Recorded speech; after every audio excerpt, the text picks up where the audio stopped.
Sejam todas e todos muito bem-vindos. O conteúdo de hoje é sobre hormonioterapia. Então, hormonioterapia, eu não gosto desse nome já para começar a conversa, né? Porque fica na imaginação das pessoas, né? Assim, poxa, o que é hormonioterapia? É alguma terapia baseada em hormônio? Eu vou repor alguma coisa? E isso eu tirei esse tema principalmente das dúvidas de vocês, dos comentários de vocês. Que às vezes me vem dessa forma, Carol, eu não vou repor hormônio? Não. Gente, hormonioterapia, quando a gente fala em tratamento oncológico, não é reposição de nada. É muito pelo contrário, a gente vai fazer o bloqueio hormonal. Por isso que dificilmente vocês vão me ver usando essa palavra hormonioterapia. Às vezes eu uso em algum post para chamar a atenção de vocês, porque eu sei que a maioria das pessoas e até mesmo colegas médicos, profissionais na oncologia usam esse nome para facilitar o entendimento, né, alguma coisa lá relacionada ao hormônio. Porém, eu não gosto, porque justamente a gente não faz reposição, a gente não dá hormônio para ninguém. Paciente com câncer de mama, com câncer de próstata, câncer de ovário também, né, às vezes é sensível ao hormônio. A hormonioterapia é justamente o bloqueio hormonal. A gente vai fazer o bloqueio dessa via, né? Principalmente quem está envolvido aí, no caso aí das mulheres, câncer de mama, estrogênio, né? Tem a possibilidade da progesterona também. Nos homens a gente tem lá a testosterona, né? Quando a gente faz bloqueio lá no câncer de próstata, certo? Então, para começar, hormonioterapia não é dar hormônio para o paciente, é simplesmente fazer o bloqueio das vias hormonais naturais nossas, né? E nós mulheres, quais são essas vias, Carol? Principalmente os ovários, tá? Então, se nós estamos em fase reprodutiva, se não entramos na menopausa ainda, né? Não temos outro problema, não tiramos os nossos ovários com cirurgia, é a principal a principal fábrica de hormônio, né? Então tá lá nos ovários, os ovários produzindo a maior parte do hormônio que circula no nosso corpo, no corpo da mulher, e que vai fazer todo o efeito lá, cardioprotetor, protetor para os ossos, no fígado, com relação a metabolismo de colesterol. Então ele regula muitas funções, o estrogênio faz isso, tá? Quando a gente entra na menopausa, que a gente entra no climatério, né, uma fase que antecede aí a menopausa, isso a mulher, o que acontece, né? A mulher passa por isso, são fases da vida da mulher. A gente entra nessa fase quando a gente começa a deixar o nosso ciclo reprodutivo, ou seja, o corpo da mulher ele não vai mais se preparar para gestar, né, uma vida. Então, a gente começa, esses níveis hormonais começam a cair. Mas os ovários não são os principais produtores de hormônio. É aí que está a grande chavinha que a gente faz, né? Outras terapias de bloqueio hormonal que não é exatamente só lá para parar os ovários, né? Ou como tamoxifeno, eu vou falar dessas terapias mais adiante. Mas a gente tem outras vias, o nosso corpo ele é sábio, né? Porque a mulher quando entra na menopausa, ela ainda continua tendo um pequeno percentual de estrogênio. E de onde vem esse percentual de estrogênio, Carol? Do tecido gorduroso, principalmente, né? Que é uma produção, uma conversão aí da glândula adrenal, que faz isso, né? A conversão da testosterona em estradiol, que é feita por uma enzima chamada aromatase. E a gente usa medicamentos que vão bloquear essa enzima no tratamento oncológico também. Então, vocês estão percebendo que em momento nenhum a gente vai dar hormônio, a gente vai dar um medicamento que ele é até parecido, né? A molécula com o nosso hormônio natural, porém, quando ele se liga lá, seja nos receptores, né? Ele faz o que, Carol? Ele bloqueia aquela via, ele para, ou ele não permite que o estrogênio se acople, né? Que o nosso estrogênio endógeno se acople ali para fazer o que ele tem que fazer, ou ele vai fazer justamente esse bloqueio dessas outras vias que nós temos, né? Então, resumindo, a principal fábrica de hormônio da mulher são os ovários. Uma vez que os ovários param, nós temos ainda essa produção, essa conversão que é feita pela enzima aromatase no fígado, nos ossos, na mama, tá? No cérebro também, em menor quantidade. Então, se você dosar no sangue de uma mulher menopausada ou que já está entrando nessa fase, os níveis hormonais dela já são diferenciados. Ela começa a ter um declínio de toda aquela cadeia hormonal lá, né, que a gente tem naturalmente na nossa vida, no nosso ciclo menstrual, aquele sobe e desce de hormônios, certo? Então, nesse momento agora que a mulher está entrando nessa fase, esses hormônios eles tendem a cair, porque tudo era em volta do processo para a mulher gerar uma vida, né? Quando a gente não engravidava, o que acontece? Todo mês vem a menstruação, né? Então, a mulher naturalmente vai passar por isso. Todas as mulheres que chegarem, né, determinada idade e não tem idade, né, assim, qual é a idade que a mulher entra na menopausa? Vai variar de mulher para mulher, porque nós somos únicas, né? Então, assim, vai de organismo para organismo, isso começa a acontecer. Já se sabe que, assim, normalmente as mulheres que menstruaram mais cedo, né, mais jovens, elas tendem a entrar na menopausa antes também, né? Ao passo que quem menstruou um pouquinho depois tende a entrar também lá para os seus 50, né? 49, 50, 53, isso vai variar. Isso não acontece da noite para o dia, isso é um processo que vai acontecendo até que os ovários não vão funcionar mais, né? Não vão liberar mais óvulos, enfim. A gente não vai ter mais aquela quantidade de hormônio atuando ali. O corpo ele vai parando por ali, né? Mas como eu falei, nos outros órgãos, em pequenas quantidades, tem também esse pequeno percentual que vai aparecer lá no exame de sangue dessa mulher, né? Quando a gente vai dosar. Então, a mulher não zera o estrogênio, certo, pessoal? Fica lá um pouquinho. E no tratamento para o câncer de mama, ou nos tipos de câncer que são sensíveis a hormônio, que a gente vai fazer bloqueio, não vamos repor nada, hein, pessoal? Vamos fazer o bloqueio. E o que acontece? A gente vai atuar nessas vias, a gente vai induzir isso aí, como se fosse uma menopausa na mulher. A gente tem mulheres, por exemplo, com diagnóstico de câncer de mama com 30 e poucos anos, 40 e poucos anos, mulheres muito jovens, que estão no pico hormonal, inclusive, né? Lá em torno dos 35 anos, que é quando normalmente a gente está com os níveis maiores de estrogênio. Então a gente vai bloquear essas vias por todo o processo, toda a parte que estiver produzindo hormônio, a gente vai tentar bloquear, certo?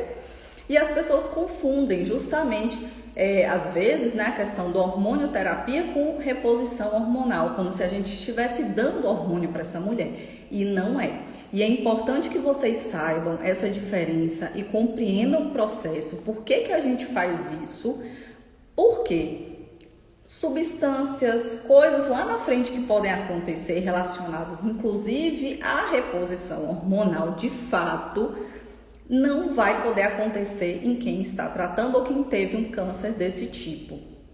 E eu vou explicar por quê, né?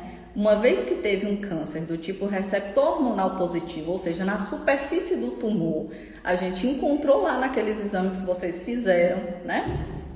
Seja na biópsia, seja na cirurgia, foi avaliar lá dentro da célula tumoral, na superfície do tumor, né, o anátomo patológico, tudo direitinho lá, a imunohistoquímica, né, para decifrar que tipo de câncer é esse, quais são as características dessa célula tumoral. E lá a gente tem todos esses achados, né? Então, se tem esses achados, a gente, como eu falei, vai fazer o bloqueio, porque é uma via de alimentação daquele câncer, né? O câncer, a célula tumoral, ela se alimenta de muitas coisas, né? Que estão ali no meio celular, certo, pessoal? Então, o açúcar, né? A glicose, que o pessoal fala tanto, açúcar alimenta a célula do câncer, alimenta as nossas células normais, gente, tá? Toda célula que está em processo de metabolismo está viva, ela está consumindo energia.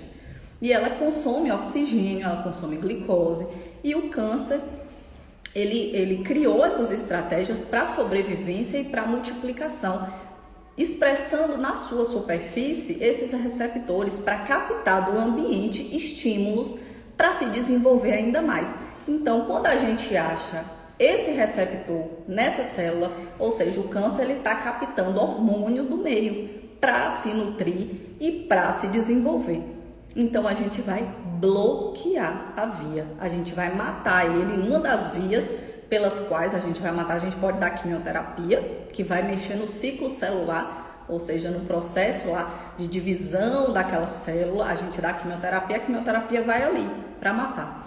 Mas a gente vai por outra via também, são várias vias, várias frentes para que o câncer ele não tenha chance nenhuma de sobrevivência, ou que a gente consiga ao máximo reduzir ele em sua atividade metabólica, certo? Então é para isso que a gente faz. Diferente lá da reposição hormonal, que algumas mulheres são candidatas a fazer quando entram naquele processo que a gente falou da menopausa. Com os níveis baixos de hormônio, nós temos hoje hormônios de fato sintéticos que são produzidos, tá? E temos hormônios naturais também, guardem isso é muito importante, tá? Hormônios naturais, ou seja, que as plantas produzem, são muito semelhantes ao nosso hormônio e elas têm a capacidade de se ligar nas nossas células, nossos receptores e também fazer a ação que o nosso hormônio faz. Então, tenham cuidado com isso aí, tá? Então, a gente tem as vias sintética e a via natural, que a mulher, quando chega na menopausa, se ela não tem um risco para desenvolvimento de um câncer, e não necessariamente só câncer de mama, que eu tô falando aqui, isso precisa ser avaliado pelo ginecologista, né? Se essa mulher, ela é uma candidata à reposição hormonal, e aí tem N questões que isso precisa ser revista, a saúde dessa mulher como é que tá, a saúde intestinal dela como é que tá, né? Tudo direitinho, o peso dessa mulher, quais são os fatores de risco, né, que ela pode aí apresentar até para desenvolvimento de outras doenças crônicas. Então não é uma decisão assim, entrei na menopausa, vou fazer reposição hormonal. Não é assim. Não é para todo mundo, precisa ter um critério e precisa ter cuidado, porque de fato a gente sabe que algumas pessoas têm um risco maior e se expostas a esse tipo de tratamento lá na frente, elas de fato podem vir a desenvolver um tipo de câncer, tá? Então, a reposição, a gente faz o quê? Quando tá na menopausa e para um grupo específico de mulheres, tá? Que podem aí fazer, tá certo? Então, não vamos confundir mais isso, porque vocês me perguntam muito, às vezes me mandam, né, por direct, me mandam no comentário e falam assim, Carol, eu não tô fazendo essa reposição aí. Por que eu não tô fazendo essa reposição? Não é reposição. A gente não dá hormônio para paciente, né, que tá tratando um câncer que é sensível a hormônio. Pelo contrário, se lembre, a gente tá tirando o alimento dele. Um dos alimentos é o hormônio, visto que essa célula está lá apresentando receptor para isso. Então, por que, Carol, que nem todas as mulheres fazem o bloqueio hormonal? Porque nem todas apresentam esse tipo de câncer. A célula tumoral não está apresentando receptor para hormônio, não tem por que a gente fazer esse tipo de tratamento, né? Porque como triplo negativo, por exemplo, como o HER2 positivo somente, né? Ou seja, a célula está expressando o receptor para HER2, né? Ou a célula não está expressando nenhum receptor, que a gente chama de triplo negativo.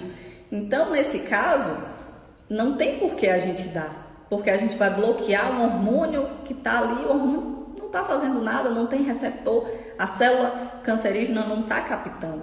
Então, não é uma terapia para pacientes que não apresentem receptor de hormônio positivo, tá certo? Então, por isso que é tão importante aqueles exames lá na frente ou lá atrás, quando vocês fazem, seja na biópsia, seja na cirurgia, quando vai analisar a peça que foi retirada, né? O tumor. Então, vocês não vão confundir mais isso. Por isso que eu não gosto do nome hormonioterapia, correto? Porque a gente não está dando hormônio, a gente está tirando hormônio. Por isso que eu sempre uso, vocês me veem aqui falar bastante, o bloqueio hormonal, que é o que a gente faz. É óbvio, né? Você ouve a palavra bloqueio hormonal. Estou bloqueando hormônio, certo, Carol? Certo, é isso que a gente está fazendo no tratamento oncológico, tá bom? Então, não vai ter mais essa dificuldade aí, então não vai repor nada. Inclusive, outro ponto de alerta aqui, né, pessoal?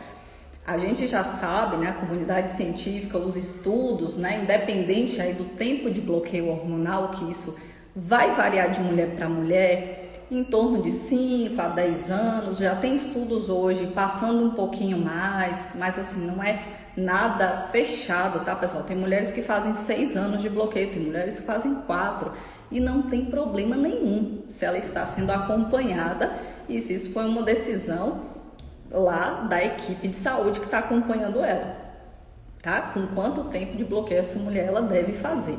Normalmente a gente tende a fazer mais tempo de bloqueio para aquelas mulheres que apresentam um risco maior de recidiva, ou seja, da doença voltar. Seja porque no diagnóstico a doença já estava, né, assim, um tumor um pouco maior, já invadindo o tecido, o linfonodo, né, de repente então o crescimento mais acelerado, os médicos tendem a deixar essa mulher mais tempo no bloqueio hormonal. Mas isso vai avaliar, isso tem que ser avaliado de forma individualizada. Não é aquela receita de bolo que vai falar assim, não, todo mundo vai fazer 5 anos ou todo mundo vai fazer 10 anos. Não é assim. A gente precisa avaliar essa mulher, como é que ela está, como é que está a qualidade de vida dela, quais são os fatores de risco dela, né? Tudo isso precisa ser levado em conta, porque, né, cada mulher ela vai reagir ao tratamento de uma forma diferente. A gente precisa perfilizar isso aí e não juntar todo mundo lá num caldeirão. E até porque é um tratamento que normalmente traz muitos efeitos e vai impactar na qualidade de vida dessa mulher. Então precisa ser cuidado, precisa ser muito bem acompanhado para que essa mulher não tenha um impacto negativo na vida dela. Porque o que a gente quer? Que a doença não volte, certo? Certo. Mas a mulher vai viver anos fazendo um tratamento onde ela não tem condições de trabalhar, de fazer as atividades que ela fazia, de manter o relacionamento que ela tinha, o casamento, enfim, porque tá tudo indo por água abaixo. Então não é racional isso. A gente precisa também dar um tratamento, mas que dê qualidade de vida e condições para que essa mulher ela siga a vida dela da melhor forma possível. Agora, um novo normal. É o que eu falo, né? A vida não volta ao normal depois de um câncer, né? Você vai ter que adaptar algumas condições, você vai levar o seu tratamento, mas a gente pode fazer com que ela seja melhor, certo? Adaptando condições, cuidando dessa mulher, cuidando dos sintomas, porque quando eu falo em bloqueio hormonal, gente, é reduzir os níveis de hormônio lá para o pé. E a mulher, nós mulheres, somos bombas de hormônio, né? Você tá tirando o gás dessa mulher, literalmente, né? Então a mulher se sente para baixo, a mulher se sente cansada, é cabelo que tá feio, é a unha que tá quebrando, é a libido que tá baixa, né? Não tem vontade de olhar pro parceiro, ressecamento vaginal, os calorões que vêm que vão, o humor que tá oscilando, ora a mulher tá muito contente, ora tá triste, ora tá irritada, muito irritada, né? E sabe, meu Deus, o que é isso? Porque ninguém explicou, né? Então, o bloqueio, ele é um tratamento, sim, que é muito efetivo, que a gente faz com que, justamente para que essa doença ela não volte, evitar a recidiva, né? Mas traz consigo aí o ônus também, a gente precisa cuidar, certo? Então, quais são os tipos, né, de bloqueio hormonal e não hormonioterapia? Não vamos mais usar esse termo hormonioterapia, combinado? Eu não gosto dele. Então, vamos falar quais são os tipos, né, Carol? Então, basicamente, hoje nós temos o tamoxifeno e os inibidores de aromatase. E aí vem aquela velha dúvida, Carol, por que minha amiga faz tamoxifeno e eu faço anastrozol? Por que eu não posso fazer tamoxifeno? Qual é a diferença, afinal? O tamoxifeno, normalmente, gente, assim, ambos os grupos, na verdade, o tamoxifeno é um medicamento e os inibidores de aromatase é um grupo, né, que temos lá. Anastrozol, letrozol, exemestano. São vias de ação diferentes, mas que no final vão fazer o bloqueio, certo? Normalmente a gente faz tamoxifeno para mulher que ainda não entrou na menopausa, porque ele vai fazer o bloqueio que a gente quer, porém o tamoxifeno ele é um modulador seletivo dos receptores de estrogênio. E o que é isso, Carol? Em determinados órgãos ele faz realmente o bloqueio, tá, do estrogênio. Em outros órgãos ele faz ele atua como se fosse realmente um estrogênio, tá? Então no útero, por exemplo. Por isso que a gente tem a ocorrência, né, até mais frequente de hiperplasia, né, lá do endométrio. O endométrio começa a crescer, espessar, né? E às vezes a gente precisa até trocar o medicamento, ou se essa mulher é uma candidata a retirar o útero, enfim, né? Tem N questões a serem analisadas. mas normalmente a gente usa para as mulheres jovens, porque vai fazer esse bloqueio como a gente quer, né? Que tem os ovários funcionantes, então com o tempo aí do uso do tamoxifeno a gente vai ter essa inibição, tá? Mas não impede que uma mulher que já entrou na menopausa use tamoxifeno. Atualmente os estudos mostram que as mulheres que já entraram na menopausa têm um benefício maior com o inibidor de aromatase. Mas não impede que use o tamoxifeno, certo, pessoal? Então pode usar. Normalmente a primeira escolha é mulheres jovens, tamoxifeno. Se a mulher já entrou na menopausa, ou seja, não tem os ovários mais funcionantes, a gente dá inibidor de aromatase. Por quê? Porque esse medicamento, esse grupo, vai atuar naquela enzima, na aromatase, que faz a conversão da testosterona em estrogênio, em estradiol, nos outros órgãos que estão produzindo lá aquela menor quantidade de hormônio. Então, a gente vai lá atuar nessa outra frente, tá? Ah, Carol, mas eu tenho uma amiga que é jovem, né? E que está usando anastrozol. Certo, ela está usando anastrozol, mas ela não está usando só o anastrozol. Ela está fazendo duplo bloqueio, que a gente chama. Ela deve estar usando uma injeçãozinha na barriga, né? Um Zoladex, uma leuprorelina, que é o quê? Justamente o medicamento que vai fazer inibição ovariana. Porque essa mulher é jovem e tem os ovários funcionantes. Então, ambos, né? Todos esses medicamentos podem ser utilizados, independente do momento que essa mulher está, mas normalmente a regra é essa. Quando a mulher, por exemplo, ela tem um risco maior para o tamoxifeno, porque a gente tem um risco maior para trombose, né? Ou mesmo essa questão do útero, né? Uterino. Então, se essa mulher ela já tem um risco, ou ela até já usou o tamoxifeno e não tolerou por algum efeito que ele trouxe, o médico opta por mudar o tratamento. E aí faz o inibidor de aromatase, mas faz também o bloqueio ovariano, certo? Porque precisa fazer. Ou essa mulher, de repente, ela já tirou os ovários. Então, ela é jovem, mas já passou por uma esterectomia, uma oforectomia. Então, ela já fez a retirada. Então, ela não tem os ovários, tudo bem. Aí, a gente só vai usar o inibidor de aromatase, correto? Então, não tem essa dúvida. Pode utilizar, como eu falei, os estudos mostram um benefício maior para as mulheres que já entraram na menopausa usar inibidor de aromatase, né? É mais benéfico, digamos assim, é superior um pouquinho do que o tamoxifeno, mas pode ser utilizado, certo? E por que é importante, né? Por que o bloqueio hormonal é importante? Principalmente, a gente usa também no tratamento, né? Mas principalmente para evitar a recidiva da doença. O bloqueio hormonal, ele é fundamental.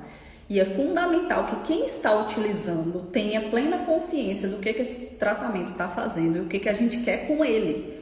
Porque uma vez que a gente não entende o porquê que eu estou utilizando determinado medicamento, ou porquê que eu tenho que fazer tal coisa, se eu não entendo o porquê do processo, é muito fácil eu cair em armadilhas, como as dos hormônios naturais. E é aqui que eu chamo a atenção de vocês. Como eu falei, nós temos hormônios sintéticos, né? E nós temos hormônios naturais, aqueles que as plantas produzem, são muito semelhantes ao nosso estrogênio. E nós temos esses produtos de venda livre nas farmácias, tá, pessoal? Então, daí extrato de amora, né? Até mesmo o chá da folha, né? Que às vezes as pessoas ensinam, mas na farmácia a gente tem. São fitoterápicos de venda livre. Nós temos alguns fitoterápicos também, como a tibolona, que é inclusive usado à base de soja, né? Que é utilizado para reposição hormonal natural. Como eu falei, reposição hormonal é o que, Carol?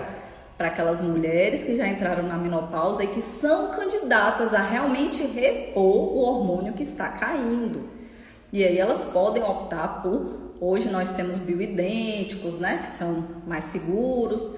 Temos os naturais, como tibolona, que é a isoflavona, né? Enfim, isso vai ser definido pelo ginecologista, certo? Juntamente lá com a mulher. Aqui, dentro da oncologia, falando de câncer, não, tá? Então, seja natural, seja sintético. O que a gente já sabe hoje, que independente do tempo que você vai fazer um bloqueio hormonal, o fato é que essa mulher ela não deve mais ser exposta a hormônio mais para a vida, tá? Para a vida. Então, Ah, eu finalizei meu tratamento, Carol. Será que agora eu posso tomar uma maca peruana, né, para libido? Maca peruana tem fitoestrógeno. Não recomendo, tá, pessoal? Tenham muito cuidado, porque, volto a dizer, a gente fez um tempo lá em você, anos de repente fazendo um bloqueio hormonal, decaindo esse hormônio, para agora a pessoa vir tomar um hormônio, seja natural, seja sintético. Está completamente na contramão do processo. E a gente sabe que isso, inclusive, é fator de risco, aumentando aí essa chance para a doença voltar. Então, extrato de amora, soja, tem vários outros, né? Então, se vocês veem lá na maca peruana, como eu falei, ginseng, tá, pessoal? Eu não sei de cabeça todos, assim, mas normalmente o pessoal gosta mais de usar. Tem lá nas farmácias, se vocês observarem, né? Na prateleira, venda livre. Melhora os calores da menopausa, melhora a libido. Tenham certeza que ali tem fitoestrógeno, né? E às vezes algumas mulheres vêm e me falam assim: ah, Carol, eu comecei a tomar o chá da folha de amora e realmente melhorou os fogachos. Claro que melhora, porque é hormônio. Se a gente está tirando o hormônio e esses efeitos são efeitos em decorrência da queda hormonal, só que aí o que você está fazendo? Está indo na contramão do tratamento, tá certo? Então é muito importante ter isso em mente. Qual é o objetivo do tratamento? Bloquear vias hormonais, que nós temos algumas no nosso corpo, certo? Bloquear vias hormonais. Então entendam, para o resto da vida, hormônio está fora de cogitação, certo? Então tenham muito cuidado, seja natural, seja então por isso que automedicação, né? Vocês devem realmente abolir isso aí da vida de vocês.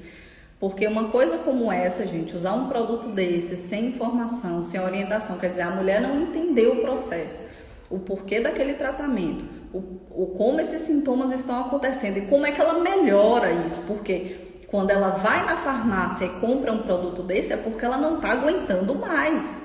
É porque ela foi no médico e o médico falou assim: ah, isso é normal do tratamento. E a mulher não está aguentando mais. Então ela fala: não, eu vou dar jeito na situação. E vai lá e compra. Às vezes o pessoal da farmácia me fala: ó, esse extrato de amora aqui, ó, é batata, isso aí vai melhorar seus fogachos.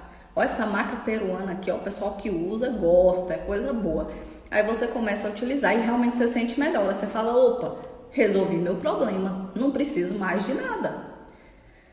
Só que aí você tá indo na contramão do seu tratamento, certo? Então, por isso que desde lá do nome, da nomenclatura do tratamento, a gente precisa quebrar esse padrão. Hormonioterapia não é reposição de hormônio, é muito pelo contrário, é um bloqueio hormonal. E se é bloqueio hormonal, eu não vou dar hormônio para essa mulher em hipótese nenhuma, certo? Seja sintético, seja natural, ok? Então, por que, né, que vocês devem... que minha luta aqui, né, em trazer informação, quando eu criei o Recomece para falar sobre isso, porque eu tenho atendido mulheres recidivando câncer de mama, que claro, Carol, com certeza foi isso. Essa mulher estava tomando esses suplementos todos aí e outros medicamentos que estavam interferindo no tratamento, enfim. A gente não tem como dizer isso com certeza, pessoal. Mas eu tenho atendido pacientes que chegaram a concluir tratamento, inclusive, fizeram tratamento com câncer de mama, finalizaram o bloqueio hormonal e mais pra frente chegou a menopausa de fato, tá? E daí a paciente foi buscar uma via alternativa e acabou caindo na reposição hormonal. E aí você pode falar: meu Deus, que absurdo. Enfim, o ginecologista prescreveu, a pessoa utilizou, menos de um ano a doença retornou. E isso eu já vi alguns outros casos, tá? Tanto com relação à interação medicamentosa, em pouco tempo, o tratamento seguindo direitinho, em pouco tempo a doença avançar. E coisas como essa, que parecem absurdas aqui agora, eu tenho certeza que vocês me vendo falar isso agora, você pode falar: meu Deus, como que um médico prescreveu reposição hormonal para essa mulher? Não estava óbvio para ela. Não foi óbvio para ela não entendeu por que ela fez um bloqueio hormonal. Quiçá ela ouviu essa palavra bloqueio hormonal lá atrás, né? Ela foi para um médico, eu não sei como foi essa consulta, né? com o ginecologista, o que foi que ele perguntou do histórico dela, o que foi que ela chegou a falar lá. A gente não tem esse processo todo investigativo. O fato é que agora a gente precisa tratar o quê? A recidiva da doença, o câncer voltou, tá? E assim, gente, uma coisa é, Carol, poxa, eu tenho muito medo da recidiva. Isso eu ouço muito dos pacientes, né? Todo mundo que teve um diagnóstico de câncer, as pessoas têm aquele medo, por mais que o tratamento tenha sido um sucesso, que a equipe, que os médicos falem, olha, você está curado, o tratamento foi um sucesso, seu organismo superou isso muito bem, mas aquele fantasmazinho, ele fica lá, né? Poxa, e se, né? E tem coisas, gente, que a gente foge do nosso controle, tá? Como essa questão, assim, da doença voltar mesmo, ou de uma pessoa que não tem câncer, né? Desenvolver a doença daqui a algum tempo, a gente não sabe quem vai desenvolver ou não, a gente tem uma ideia pelos fatores de risco que aquela pessoa está exposta, né? Então, se eu sei que ela é fumante, se eu sei que faz uso de bebida alcoólica, se tem um padrão alimentar muito ruim, um padrão de vida, né? Muito estresse, insônia, né? Uma qualidade de vida lá embaixo, a gente sabe que são fatores, obesidade, né? A gente sabe que são fatores de risco, mas a gente não tem como dizer quem vai e quem não vai ter câncer, tá? Assim, com certeza. Então tem coisas que fogem do nosso controle de fato, que a gente não tem como dizer, até quem teve um tratamento de sucesso, que não vai desenvolver lá na frente. Mas tem coisas que a gente tem o controle, que a gente pode evitar, tá? Então, assim, mudança de hábitos está sob o nosso controle. Você mudar seus hábitos, coisas que você sabe que você faz e não te faz bem, você pode mudar hoje. Eu não estou dizendo amanhã, não, estou dizendo hoje, né? De repente, o que é que você anda fazendo aí que você sabe que não te faz bem? O que é que você anda comendo aí que você sabe que não te faz bem?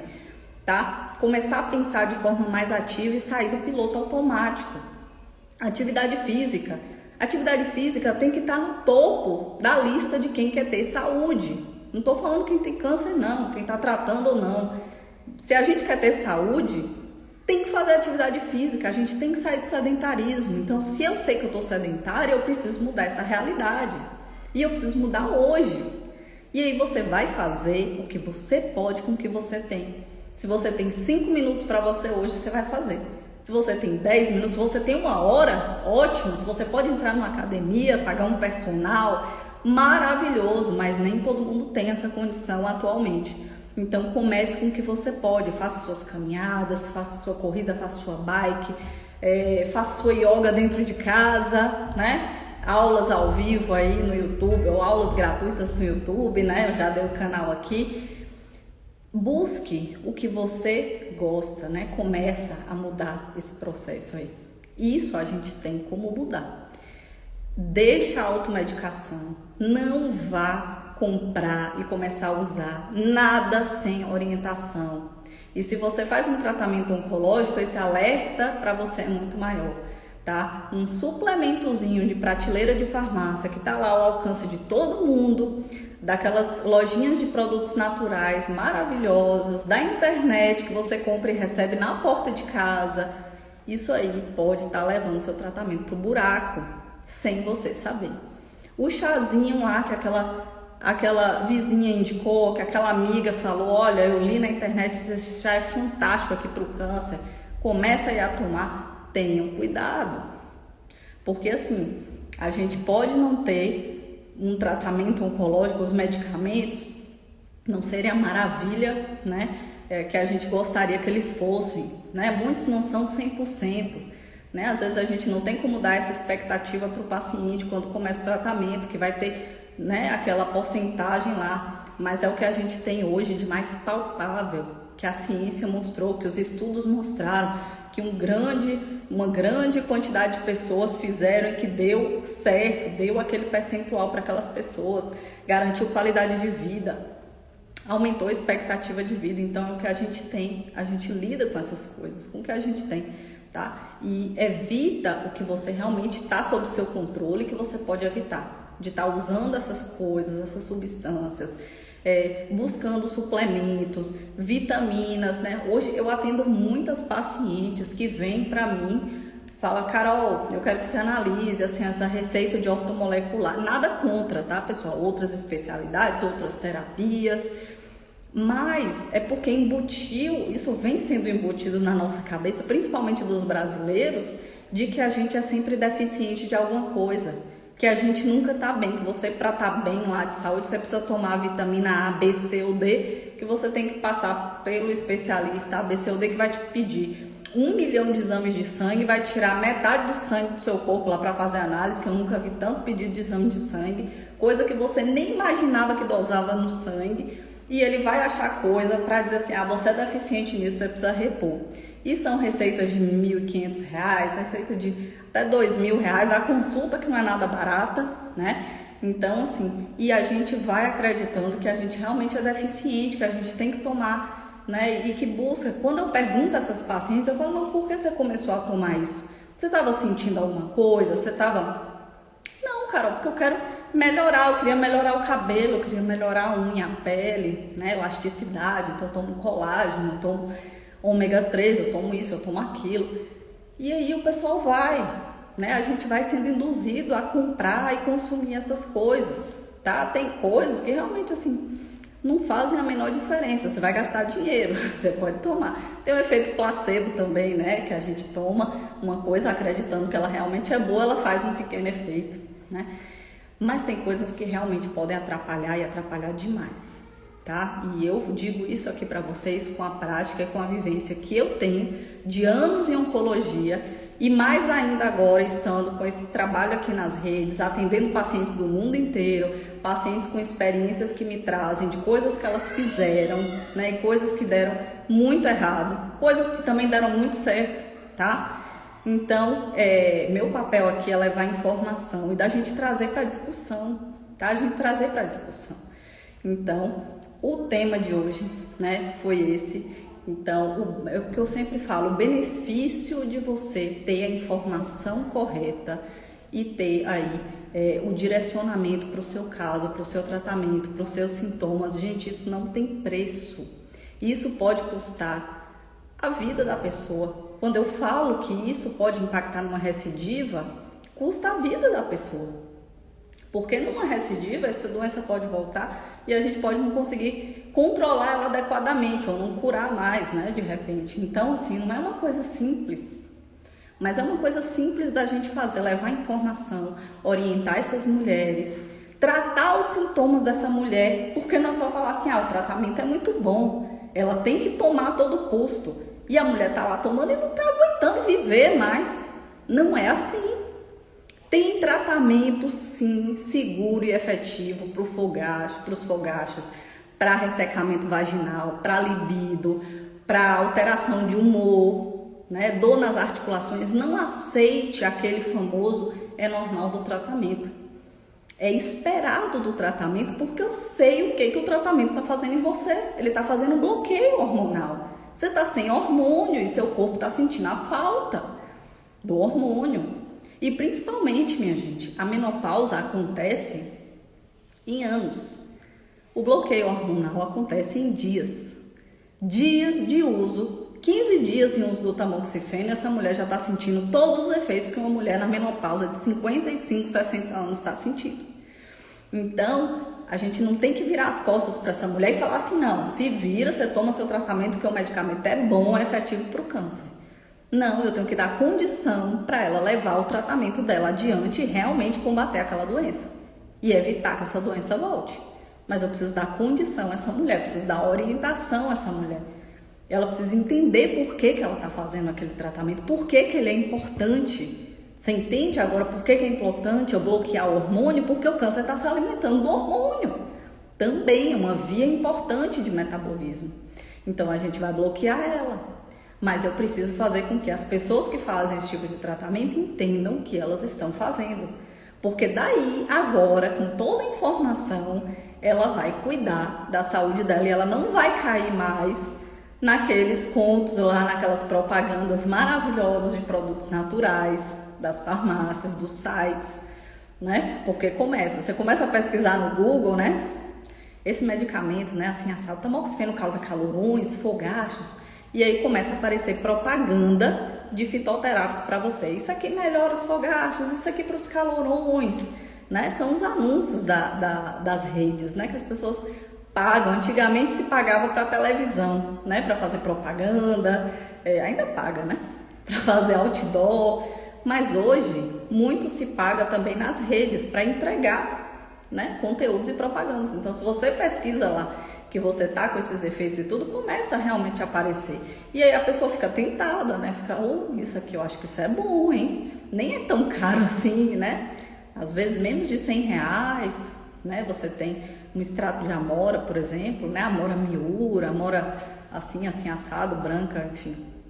Não são tão caros, tá?